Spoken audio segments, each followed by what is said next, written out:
தெற்கு அந்தமான் கடல் பகுதிகளில் நிலவும் ஆழ்ந்த காற்றழுத்த தாழ்வு பகுதி நாளை காலைக்குள் காற்றழுத்த தாழ்வு மண்டலமாக வலுப்பெறும். நாளை மறுநாளுக்குள் சூறாவளி புயலாக மேலும் வலுவடைய வாய்ப்புள்ளதாகவும் இந்திய வானிலை ஆய்வு மையம் கணிப்பு.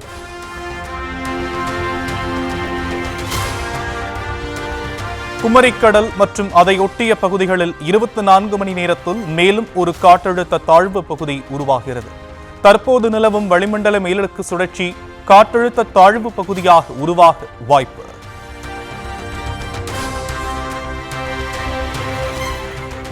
நெல்லை, தென்காசி மாவட்டங்களில் இன்று பள்ளி கல்லூரிகளுக்கு விடுமுறை அறிவிப்பு.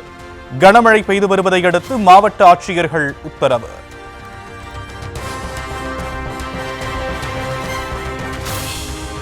தூத்துக்குடி, ராமநாதபுரம், திருவாரூர், கள்ளக்குறிச்சி, புதுக்கோட்டை, நாகை, விருதுநகர், மதுரை மாவட்டங்களில் பள்ளிகளுக்கு மட்டும் இன்று விடுமுறை அறிவிப்பு.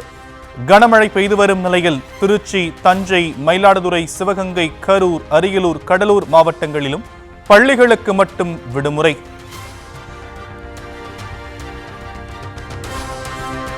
திண்டுக்கல் மாவட்டம் கொடைக்கானலில் பூண்டி, மன்னவனூர், வில்பட்டி கிராம பள்ளிகளுக்கு விடுமுறை அறிவிப்பு. சேலம் மாவட்டம் ஆத்தூர், தலைவாசல், கெங்கவல்லி, பெத்தநாயக்கன் பாளையம் வட்டங்களில் இருக்கும் பள்ளிகளுக்கு விடுமுறை.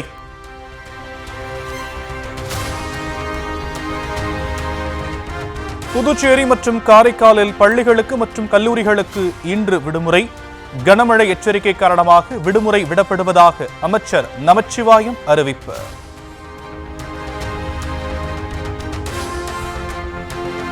நெல்லை மனோன்மணியம் சுந்தரனார் பல்கலைக்கழகத்தில் இன்று நடைபெறவிருந்த தேர்வு ஒத்திவைப்பு. கனமழை காரணமாக பல்கலைக்கழக நிர்வாகம் அறிவிப்பு.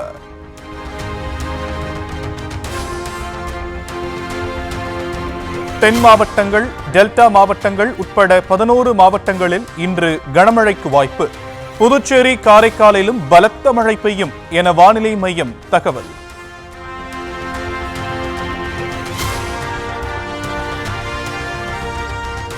தமிழ்நாட்டின் பல்வேறு பகுதிகளிலும் பரவலாக மழை. நாகை, மன்னார்குடி, உளுந்தூர்பேட்டை, மேலூர் உள்ளிட்ட பகுதிகளில் பெய்தது.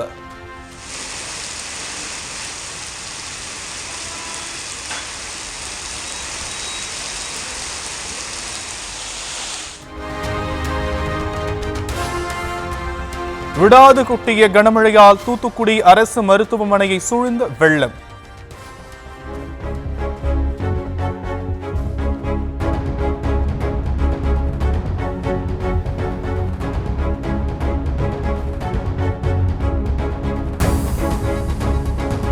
மோட்டார்களை கொண்டு வெள்ளத்தை அகற்றும் பணி தீவிரம்.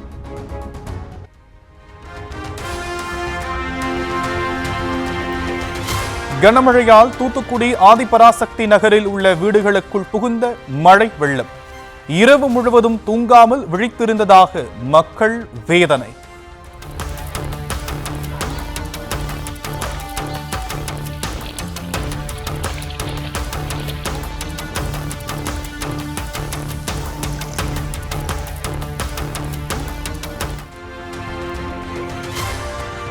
தூத்துக்குடி மாவட்டம் ஏரல் பகுதியில் பாயும் தாமிரபரணி ஆற்றில் பெருக்கெடுக்கும் நீர்.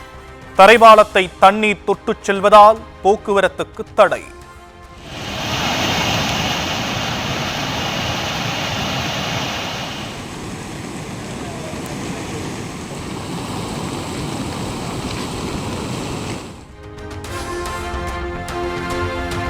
தூத்துக்குடியில் பெய்த கனமழையால் ரயில்வே தண்டவாளங்களில் தேங்கிய வெள்ளம்.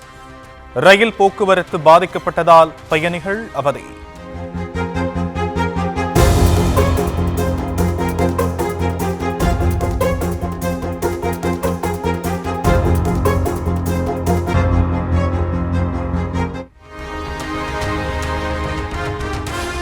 நெல்லை மாவட்ட மேற்கு தொடர்ச்சி மலைப்பகுதிகளில் பெய்யும் தொடர் மழையால் மணிமுத்தாறு அருவியில் குறையாத வெள்ளம்.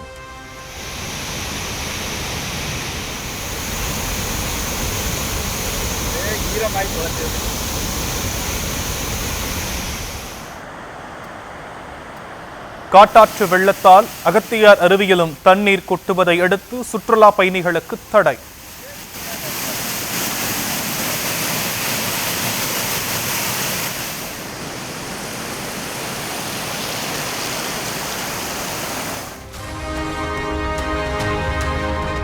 திருநெல்வேலி தாமிரபரணி ஆற்றில் இரண்டாவது நாளாக வெள்ளப்பெருக்கு.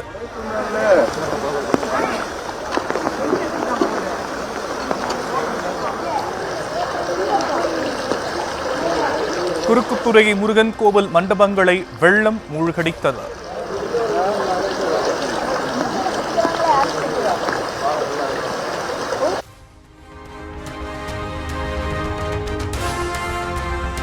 நெல்லை மாவட்டம் திருக்குறுங்குடி திருமலை நம்பிக்கோவிலுக்கு செல்ல மூன்றாவது நாளாக தடை நீடிப்பு.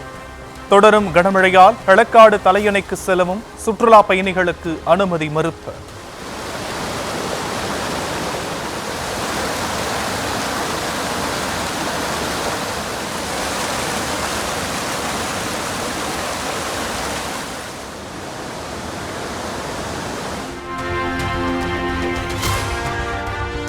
மேற்கு தொடர்ச்சி மலையில் பெய்யும் கனமழை காரணமாக ஆர்ப்பரிக்கும் குற்றால அருவி.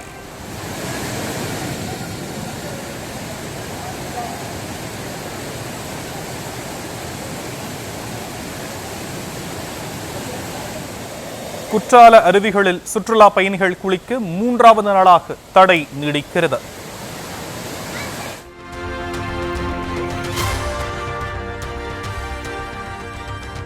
தென்காசி மாவட்டம் கடானா நதி மற்றும் ராமநதி ஆகிய இரு அணைகளும் முழு கொள்ளளவை எட்டின. அணைகளுக்கு வரும் நீர் அப்படியே வெளியேற்றப்படுவதால் கடையம், ரமணசமுத்திரம், ஆழ்வார்குறிச்சி உள்ளிட்ட கரையோர பகுதி மக்களுக்கு எச்சரிக்கை.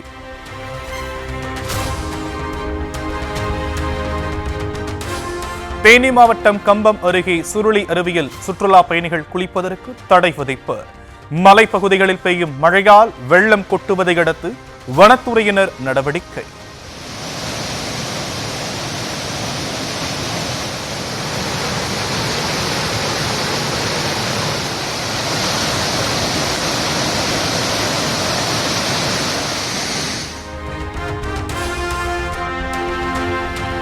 விருதுநகர் மாவட்டம் ஸ்ரீவில்லிபுத்தூர் அருகே உள்ள மீன்வெட்டிப்பாறை அருவியில் கொட்டும் வெள்ளம்.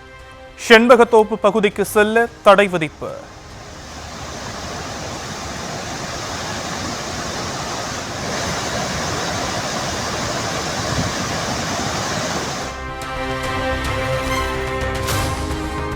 திருவாரூர் மாவட்டம் திருத்துறைப்பூண்டியில் பெய்த கனமழையால் பிரதை மருதீஸ்வரர் கோயிலுக்குள் புகுந்த மழைநீர்.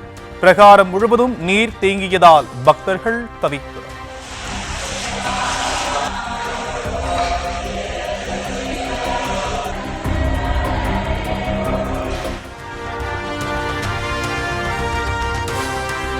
வங்கக்கடலில் நிலவும் காற்றழுத்தம் வலுவடைந்ததால் மீன்பிடிக்க ஆழ்கடலுக்கு சென்ற மீனவர்கள் அவசரமாக கரை திரும்புகின்றனர்.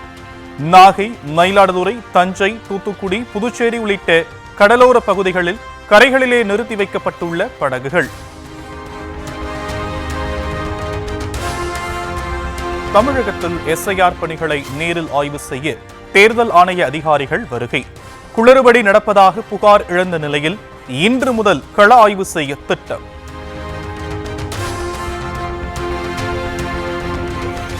ராமநாதபுரம், காரைக்குடி, மானாமதுரை தொகுதி நிர்வாகிகளை இன்று சந்திக்கிறார் முதலமைச்சர் மு.க.ஸ்டாலின். உடன்பிறப்பே வா என்ற தலைப்பில் கட்சி நிர்வாகிகளுடன் நேரடி ஆலோசனை. அதிமுக செயற்குழு மற்றும் பொதுக்குழு கூட்டம் டிசம்பர் 10ஆம் தேதி சென்னையில் நடைபெறுகிறது. சட்டப்பேரவை தேர்தல் நெருங்கும் நிலையில் கூட்டணி அமைப்பது உள்ளிட்டவை குறித்து முக்கிய முடிவுகள் எடுக்கப்பட வாய்ப்பு. செய்தியாளரை தகாத வார்த்தைகளால் திட்டிய விவகாரத்தில் சீமான் மீது வழக்கு பதிவு. தகாத வார்த்தைகளில் திட்டுதல், கொலை மிரட்டல் உள்ளிட்ட 3 பிரிவுகளில் வழக்கு.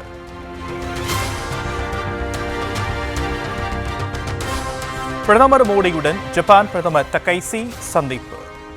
தொலைநோக்குக்கான உறவை மேம்படுத்துவது குறித்து ஆலோசனை. இத்தாலி பிரதமர் மெலோனியுடன் பிரதமர் மோடி சந்திப்பு. பயங்கரவாதத்துக்கான நிதி உதவி எதிர்ப்பு குறித்து பேச்சுவார்த்தை.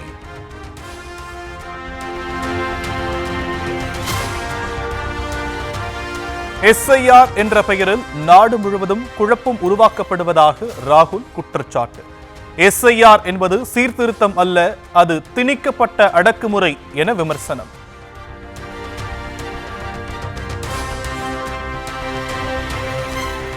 உச்சநீதிமன்ற தலைமை நீதிபதியாக இன்று பொறுப்பேற்கிறார் சூரியகாந்த். நாட்டின் 53வது தலைமை நீதிபதிக்கு குடியரசுத் தலைவர் பதவி பிரமாணம் செய்து வைக்கிறார்.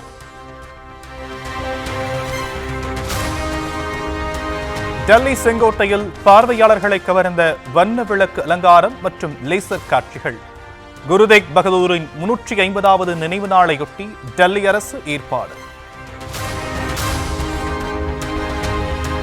தென்னாப்பிரிக்காவுக்கு எதிரான ஒருநாள் கிரிக்கெட் தொடரில் இந்திய அணியின் கேப்டனாக KL ராகுல் நியமனம். கழுத்து வலியால் சுப்மன் கில் விலகிய நிலையில் BCCI அறிவிப்பு. திருவண்ணாமலை அருணாச்சலேஸ்வரர் கோயிலில் திருக்கார்த்திகை தீப திருவிழா கொடியேற்றம்.